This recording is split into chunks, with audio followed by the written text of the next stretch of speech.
I met him first, say, in 1929, through the intervention of a friend of mine, common friend, who asked Mr. Gandhi to see me, you see. And so Mr. Gandhi wrote to me, saying that he would like to see me. So I went and saw him. That was just before going to the Round Table Conference. And then he came to the second Round Table Conference. Didn't come for the first. And he was there for about 5-6 months. And there, of course, I met him also and faced him also. You see. Then, once thereafter, he also, after the signing of the Pune Pact, you see, asked me to come and see him. So I went to see him. He was then in jail. You see. But that's all the time that I have met him. But I always say that as I met Mr. Gandhi in the capacity of an opponent, I have a feeling that I know him better than most other people because he had opened his real fangs to me, you see, and I could see the inside of the man. You see, while others who generally went there as devotees, you see, saw nothing of him except the external appearance which he had put up as a Mahatma, you see. But I saw him in his human capacity, the bare man in him. And so I say that I understand him better, you see, than most of the people who have associated themselves with him can say. So how would you sum up what you found in him? Well, I must say at the outset that I feel quite surprised, you see, at the interest which the outside world, Western world particularly, seems to be taking in Mr. Gandhi. I cannot understand that. You see.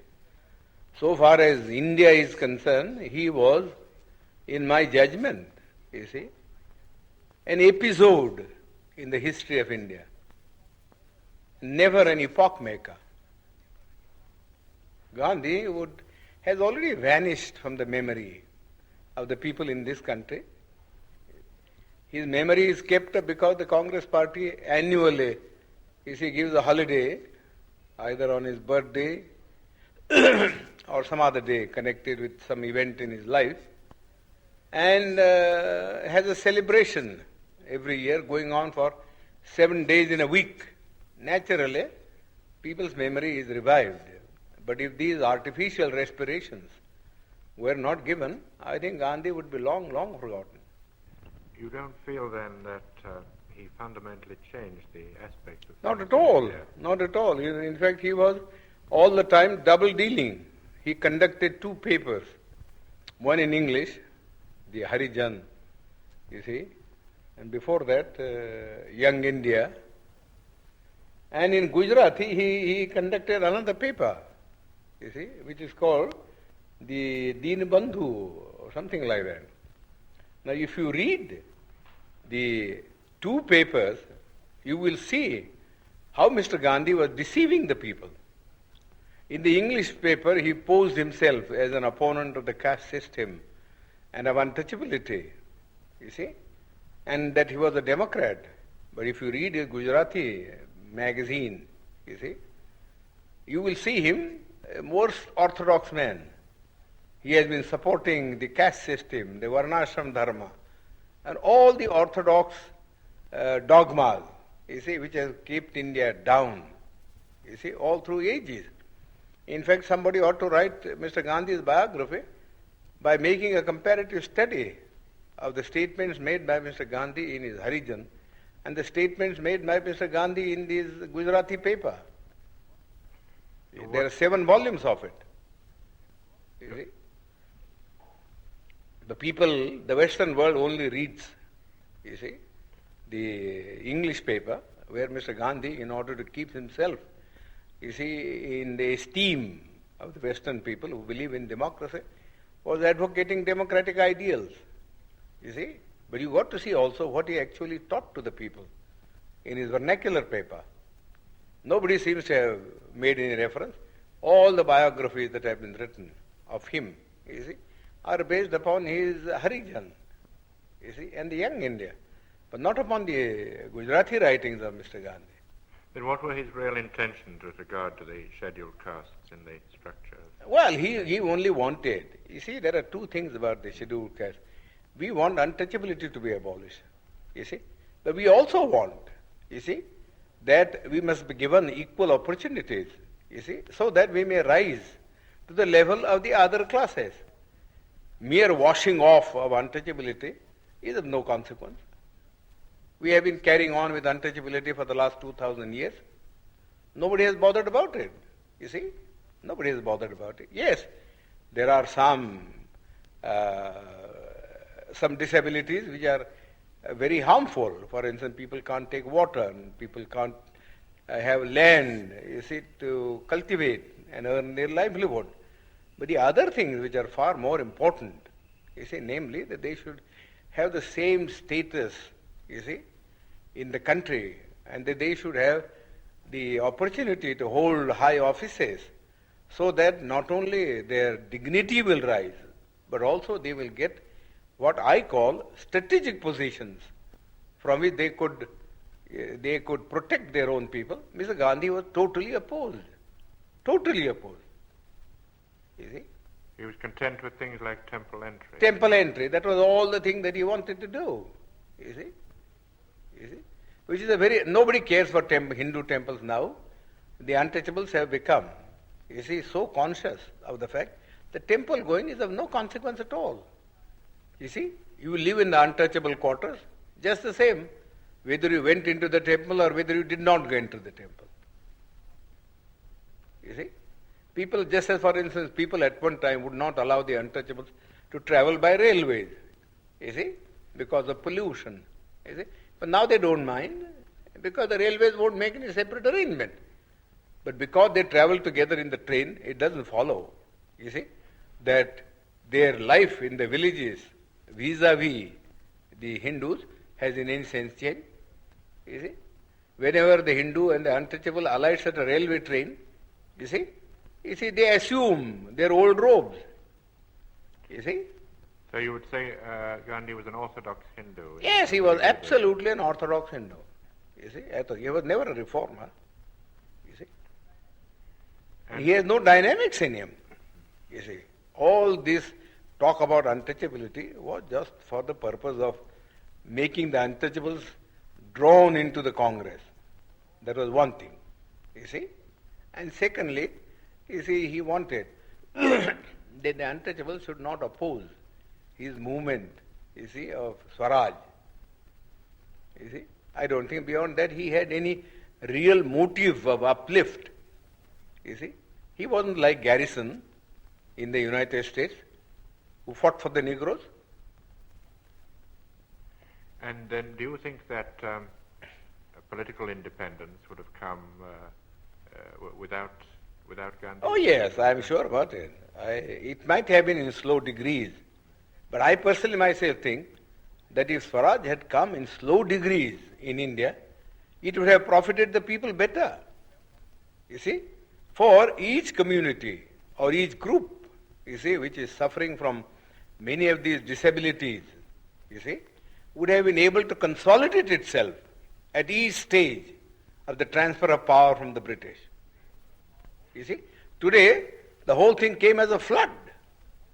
You see, people were unprepared. And I always think that the Labour Party has been the most stupid party in England. Was it Gandhi who was too impatient, or the Congress Party? Was he? No, personally, I do not know how suddenly Mr. Attlee agreed, you see, to give independence.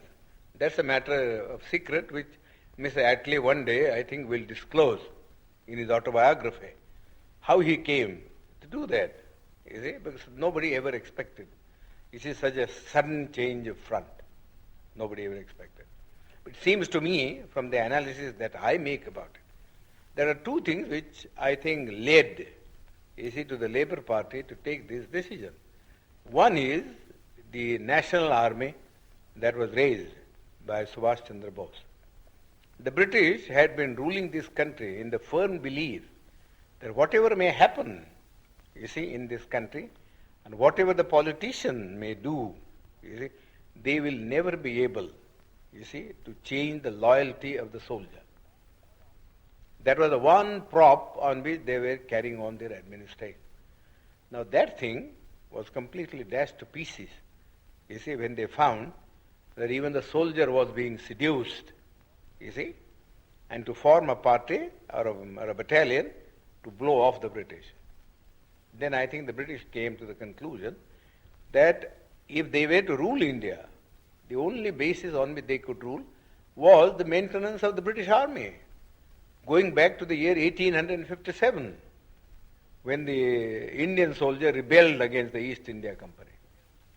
And they found that it would never be possible for the British to supply India with enough European troops, you see, to keep their hold on it.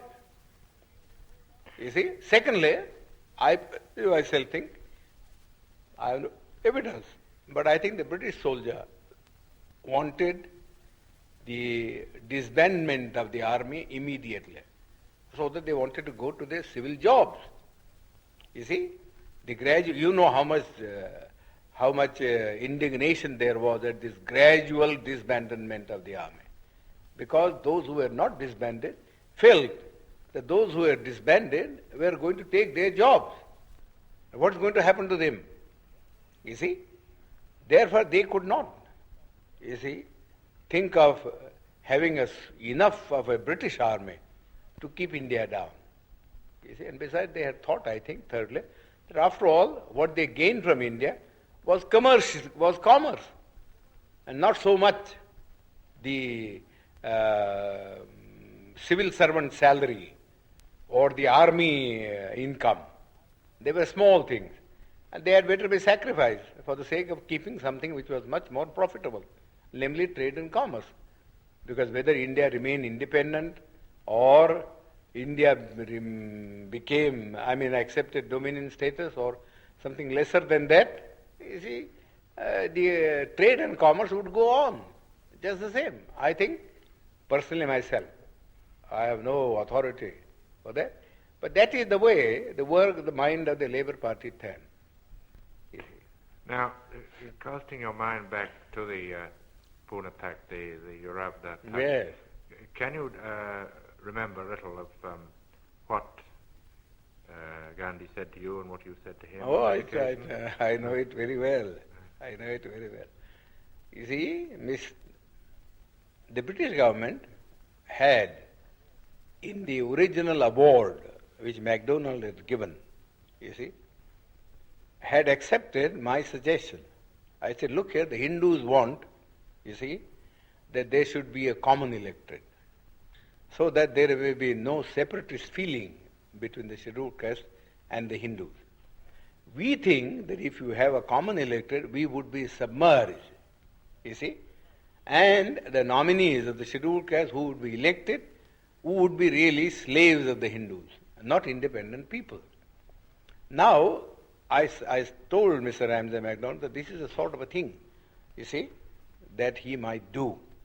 Give us a separate electorate, you see, give us a separate electorate, and also give us a second vote in the general election, you see, so that Gandhi cannot say that we are separated in point of election. First of all, my contention was this, that for 5 years, you see, we live separately from the Hindus, with no kind of intercourse or intercommunication, you see, of a social or a spiritual sort, you see. What can one day's cycle of participation, you see, in a common electorate do to remove this hardened crust, you see, of separatism, which has grown for centuries? It's a foolish thing to think that if two people vote together, you see, in a common polling booth, you see, that their hearts are going to change. It's nothing of the kind. Mr. Gandhi has got this madness in him. Well, let this be satisfied, you see, by this kind of a system. Give the untouchables 2 votes, you see, and give them a population representation of ratio, so that the weightage would be in terms of votes and not in terms of representatives, so that the Gandhi and others may not complain. You see, that Ramsay MacDonald accepted. You see, the award was really my suggestion. I wrote to him a letter from Naples, you see, that this is what I would like him to do, you see, so that there may be no trouble. This is exactly what he did. You see, gave us a separate elected and also a vote in the general elected. You see, but Gandhi didn't want that we should send our two representatives. You see, therefore he didn't want the separate elected part of the award, and went on fast. You see, went on fast. Then they all came to me. They said, well, the British government said, if he agrees, you see, to abandon the award, then we have no objection. You see, but we can't abandon the award ourselves. We have given the award, we have taken all things into consideration, and we think this is the basis. You ought to read Ramsay MacDonald's letter. It's a very clear statement that we haven't done anything to aggravate the separation. You see, in fact, we are trying to bridge it up by bringing the two sections together in a common electoral roll. But Gandhi's object was that we should not get, you see, free, independent representation. Therefore, in the first place, he said, no representation ought to be given to us. That's how his stand in the Round Table Conference. You see, he said, I recognize only three communities. You see, namely, Hindus, you see, Muslims and Sikhs. These are the only three communities that will have a political recognition, you see, in the Constitution, you see. But the Christians or the Anglo-Indians or the scheduled caste will have no place in the Constitution. They must merge themselves in the general community. That was the stand that he had taken. Well, all his friends, I know, you see, were asking him how foolish was his attitude. You see, his own friends had quarreled with him on this subject. That if you are prepared to give, you see, special representation to the Sikhs and special representation to the Muslims, who are 1,000 times superior in strength, you see, and political and economic stamina, how can you deny it, you see, to the scheduled caste or to the Christian? You see, he always used to say, oh, you don't understand our problem. You see, that's all he was saying. Alexander even, who was a great friend of his, had a serious quarrel with him, as he told me. Then that French woman, who was his disciple, I forget her name now, you see, she also had a great quarrel with him. That we don't understand this attitude. Either you say, we won't give anything to anybody. Let there be just a common role. You see, then we can understand that that's a democratic thing. You see, but to go on saying that you will give it to the Muslims, you see, and you give it to the Sikhs, you see, but not to the scheduled caste, seems absurd. You see, he could give no answer. He could give no answer. So we suggested this method. But he also didn't, in the beginning, when he wrote a letter, Ramsay, he said, no, the scheduled caste should have nothing. No representation. You see. Then his own friend said to him, this was asking for too much. You see, nobody would support you in this matter.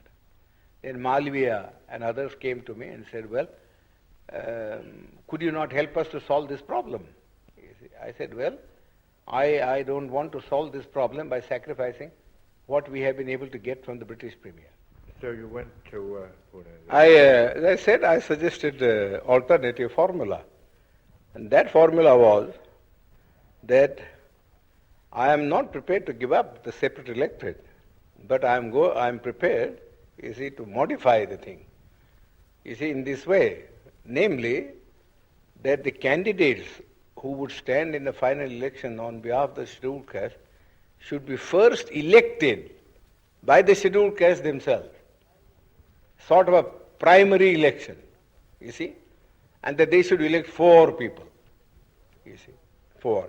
And the 4 then should stand in the general electorate, you see, and let the best one come, you see, so that we get some assurance that you don't put up, you see, your own nominees, you see, but that we do get people who will express our voice in the parliament. That Mr. Gandhi had to accept. So he accepted that. You see? Of course, we had the benefit of it only in one election, in 1937. You see? There you will see that the Federation swept the poll. Gandhi was not able to get a single candidate of his party elected. Well, did he bargain very hard at the end of his fast? Oh, of course. He bargained and bargained. I said nothing doing. You see? I am prepared to save your life. You see? Provided you do not make hard terms. You see? But I am not going to save your life at the cost of the life of my people. You see? This is too much. How much I have labored, you see, in all this, I know very well. And I am not going to sacrifice your whim. I sacrifice our people's interest just for the sake of satisfying. Yours is a whim. You see? How can one day's common election alter the situation? Simply cannot alter the situation. So what did he say to that? He couldn't say anything. You see, he couldn't say anything. He was very much afraid, you see, that the scheduled caste would be a sort of as independent a body as the Sikhs and the Muslims were. And that the Hindus would be left alone to fight a battle against the combination of these three sections. That was what was at the back of his mind. And he didn't want the Hindus to be left without any allies. So really he worked entirely as a politician. As a politician. He was never a Mahatma, and I refuse to call him Mahatma. You see, I've never in my life called him Mahatma. He doesn't deserve that title. Not even from the point of view of his morality. You see?